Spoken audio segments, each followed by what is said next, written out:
Hey guys, Jeff Sherwood here over at Clean Pro Supply, and today I just want to talk to you a little bit about pressure washing chemicals. For starters, why do we use pressure washing chemicals? Number one reason, safety. Instead of putting yourself in a compromising position or using high pressure or too much heat and possibly causing property damage, chemicals, even though there's a safety element in using chemicals, is actually a safer, more efficient way to get the job done most times. Another benefit of using chemicals is it's going to save you time. As a contractor, time is money. It's going to be more efficient for you to use chemicals rather than to just spray and pray or to use high pressure. Using chemicals and having a good knowledge of how to use them is going to separate you from your competition. When you start talking to a prospective client, when you have more knowledge about how to do specialty stain removal, rust removal, bubble gum, oxidation, when you can add those services to your portfolio and your competitor can't, you really stand out against your competition, and now you sell yourself as a more knowledgeable and more versatile professional. And lastly, another great reason to have a firm understanding of chemicals and how to use them, you're going to have a better cleaning. If you're doing house washing, for example, it'd be much better to have bright white gutters when the house wash is complete rather than have a dingy look or some tiger stripes left behind. So if you can put out a better product by using chemicals, again, you're going to separate yourself from the competition. You're going to have a better overall clean. One would be safety. Are you going to be in a ventilated area? Is there going to be runoff into a storm drain or sewer? Are you going to be breathing this in? Is it going to be safe to use on the surface? So safety is number one always. Number two, how effective is this going to be for the purpose you're using it? Is this the best product for the job versus how cost effective it is? So versatility is going to be a deciding factor when purchasing a chemical. I can keep a pail of this on my truck rather than a gallon because I know that I can use it for more applications. Working with chemicals can be done very safely, but you also want to protect yourself, your employees, your homeowners by using proper safety gear. And these are just some examples. A ball cap or a bucket hat, it's going to turn this color when you start using sodium hypochlorite. Some good safety goggles. If you're out in the sun a lot, you may want to use polarized lenses. These yellow ones are kind of nice because no matter what time of day it is, it's always bright outside. And KN95 respirators, or you can do a full face shield or a charcoal half shield respirator. Gloves are a must when working with chemicals with your hands so it's not getting on your skin. Another safety thing you might want to know about is when using chemicals, you may increase the conductivity of electricity through water, primarily using sodium hypochlorite bleach. So you want to make sure electrical outlets are covered. Shoe covers, if you're ever walking through a property, which I would try not to if I'm using chemicals because it's going to be on me and on my shoes. If you did need to walk through a property for whatever reason, to avoid staining carpet or whatever, shoe covers, they go right on your feet. Neoprene runner, you can put this down in an entryway and just walk back and forth over the top of that. Shoe covers are great also as reusable outlet covers. So if you have an outdoor outlet, you want a quick way to cover that up. You can pop that right on the top, take it off when you're done, it dries out, you can use it over again. The shoe covers wouldn't be used in place of using tape, so you can either use painter's tape or duct tape to make sure all of your outlets, all the backs of the outlets are taped off where they butt up against the siding, for example, in a house. When you do your pre-trip walk around, you also want to make sure that there are no open light sockets or loose wires. Just know that using chemicals, especially sodium hypochlorite, can increase the conductivity of electricity through water. So where normal outdoor weather, rain, hitting some siding on a house or some wires that maybe aren't properly covered wouldn't be an issue, adding sodium hypochlorite to that mix is going to increase conductivity and increase the chance of fire or electrocution. So do your diligence, make sure that all outlets are taped off, all light covers are covered up, and make sure you're doing a pre-trip walk around with the homeowner or property manager to identify any electrical or safety hazards. All right, the first type of chemical I want to talk about is surfactants. What is a surfactant? Surfactant is just a chemical that's going to help your cleaning product. In using surfactants, we primarily talk about sodium hypochlorite, or the active ingredient found in bleach or pool shock. So that's going to help sodium hypochlorite molecule to bond to the water molecule. So why is that important? A couple of reasons. You're going to have an increased dwell time. These are going to cause a little bit of foam.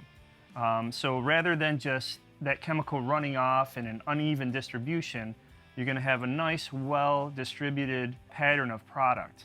And you're going to see some foam there, which is going to increase the dwell time. It's going to, instead of running off into plants or running down a storm drain, it's going to stick to that surface that you're trying to clean, and it's going to stay there for a longer time, improving the efficacy of the product. By having a little foam, you're going to save product as well. You're going to be able to see where you left off. So if you're washing a vertical surface on a rainy day and the whole substrate is wet, when you spray that foam on, you're going to know where you left off, where you need to go next without double dipping or hitting the same area twice. So you're going to use less product, and because that product is sticking, you're not going to have to go back and hit that area a second time because of runoff. So which surfactant to use for a house wash? I mean, there's a million to choose from. Whatever you choose, use a surfactant that's meant for professional grade power washing. There's guys using store-bought chemicals. I'm not going to name them, but you know what they are. They do weird things behind siding. They're not industry standard products. So a couple I'd like to highlight here. EBC. And when we talked about versatility when choosing products, EBC is one that stands out for me because it can do a lot of things, so you might see it up here a couple of times. Enviro cleaner, it's meant for concrete, it's meant for whatever. So it's bleach stable. You could mix it in your house wash solution. It may not have the stick to it like some of the other surfactants, but it sticks very well. And the cleaners that are in this product is actually going to get you a better clean than a lot of surfactants on the market. When we wash houses, for example, not everything that we see is organic or plant-based. The bleach alone is not going to take all of that off. You might want to have a little something in there to do some cleaning as well. Secret Agent is just super sticky. It's got a scent masker. It's awesome for horizontal or vertical surfaces. This would be my go-to for a house wash. Agent Green is your chlorine enhancer. So this is going to boost the amount of foam that's created in working in tandem with the Secret Agent. And you're going to have a lot of foam and better dwell time for a vertical surface, an overhead surface. This would become especially useful in roof cleaning or for something where you need a lot of dwell time like stucco, brick, masonry. So these are a few products that we have here that are surfactants at Clean Pro Supply. All right, next I want to talk to you about some superficial cleaners. So these are to clean the top of any exterior substrate. This is the first step in most situations for cleaning, whether it's concrete, siding, vinyl, stucco. So there's a lot of different products out there, and there's different functionality of these. Some of them are similar, some of them are very different. Some are alkaline, some are heavy degreasers. It's very important to know which product you're using, whether or not it's bleach stable, whether or not it may react with other chemicals, if it's water soluble, biodegradable. So just get to know your product. Will it etch glass, for example? Do I have to rinse in between applications when mixing with a different chemical? Get to know your product or call us for technical support and we'll walk you through it. ShoreBest products. Here's two I'd like to highlight. This is 2790 Condi Soil. It's a high alkaline cleaner. It'd be outstanding to use for hard surface cleaning as a general degreaser. Bugs AF, that's an animal fat reducer, and it actually has a bacteria in it that will continue to eat away at animal fat. So this would be outstanding for dumpster pads. If you're into interior cleaning at all, tile and grout, this would be great for restaurant use or for a warehouse delivery area. EBC, Enviro Cleaner, an excellent all-around degreaser. It's used for concrete as well as vinyl siding. Water soluble, biodegradable, very safe product to use. Agent Blue is one of the Secret Agent products. This is a general degreaser. I've used it, it works fantastic, not only as a degreaser for cleaning the surface of concrete, for superficial cleaning, it can also remove tiger striping on gutters, as well as F9 Double Eagle. So these products are similar in nature in that they have that multiple use. So when I talk about versatility, You know, do I need all these products on my truck, or do I have one product that will do multiple things?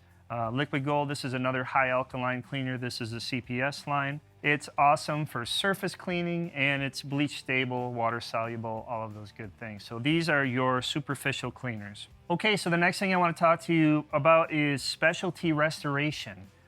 This is where you're going to separate yourself and really stand out from another contractor if you know how to use chemicals like this, where the other one does not. So we've got a couple different things going on here. These are going to be for specialty stain removal, specialty cleaning, for rust removal, oxidation removal, irrigation runoff. There's going to be a lot of different, there's graffiti removal products out there. There's a lot of different products out there that are really going to make you stand out from your competition if you have them and know how to use them well. We've got a few acids here to start with. All different blends of acids, all have their own different use, different application. If you're going to want to use an acid, you want to make sure you're protected, of course, but these will do very well to remove rust stains out of concrete, right off of vinyl, tire marks or grease in concrete. Just know which product to use for which application, how to use it, and how to safely protect yourself. This is our Clean Pro Supply Quake. That's an acid that's used a lot for hard surface cleaning for concrete, as well as tile and grout. Front 9 Restoration has a variety of different products for specialty stain removal and general cleaning. The thing I like about Front 9 is they have a QR code right on the bottle that you can scan. You can get right onto their website and get some technical data, SD sheets, how to use the product safely. Front 9 has a great tool called the F9 Cookbook. So sometimes this product will clean something on its own. Sometimes you will have to use this product first and then use this to get the desired result. So changing alkalinity and neutralizing are steps sometimes in between that will cause magic to happen afterwards. So Front 9 has done very well of mastering that. ShoreBest. ShoreBest is really interesting to me. They have 20, 30, I don't know how many different products. So we're talking specialty stain restoration when it comes to masonry, when it comes to oxidation. They have something for everything. If you're looking for copper stains versus iron stains to be removed out of a specialty stone, for limestone, for example, ShoreBest has a product for you. EBC Glide, this is a window cleaner. This is also bleach stable and can be used in your house wash solution. So this is something that can not only get the windows clean, but it will help from filming and streaking and spotting when you're doing a house wash. EBC Restorer, a very interesting product to me. Rather than using acids, it creates a pseudo acid, a low pH, by using organic salts. So it's a much safer to use product, and you get the same desired result without having to use some very caustic or harmful acids. So another great product to have in your toolbox. All right, and the last thing I want to talk to you about today are some neutralizers. So here's why this is important. You need to change the pH on your surface sometimes. If you're cleaning with an alkaline cleaner, and the alkaline is very high, like bleach, for example, and then you need to use an acid afterwards, well, they're going to counteract with one another. You want to hit it with a neutralizer first and neutralize that pH so that the acid can then take effect properly. So F9 is one of those, F9 Double Eagle rather. It's not only a degreaser and not only can do gutter brightening, it's also a neutralizer. So if you're cleaning a concrete substrate and you need to use one product and then the next, the F9 Cookbook will tell you the exact process of how to go about using this, but this is a great neutralizer for concrete surfaces. This is a pH neutralizer. It's also safe to use on plants. It's called Agent Halt, and it's designed specifically for plant wash. So after you've sprayed whatever, whether it's a house or concrete, you can rinse down the plants and then apply the Agent Halt. No rinse needed unless there's bubbles afterwards. I like to rinse any product off of any plants when I'm finished, just to not to leave residue, but rinsing alone will not change the pH that's left behind on the leaves of the plants. So it's important to neutralize that pH so that you don't still have that high pH on the plants, which can continue to cause browning or damage to the plants afterwards. So this is not only a good plant wash, but it will neutralize anything else it comes in contact with, including your equipment. So if you want to run this through your hose, It'll run through your pump, your injector, whatever you're running it through. It's going to now neutralize that high alkaline or the acids, whatever chemical you're using. It's going to create a neutral pH, and it's going to keep your equipment clean, and it's going to lengthen the life of your tools. So there's a lot to learn. There's a lot of different chemicals out there for specialty wood restoration. If you're going to do some deck staining later on, you may want to learn more about that. A lot of these industries cross over. The more that you can add to your service, the more likely you are to stay busy and to secure jobs. So we'll talk about some easy ways to apply some of these chemicals in another video. Meanwhile, if you have any questions, feel free to ask us. Go to cleanprosupply.com and type in a question or give us a call here. Thanks for watching, and y'all have a great day.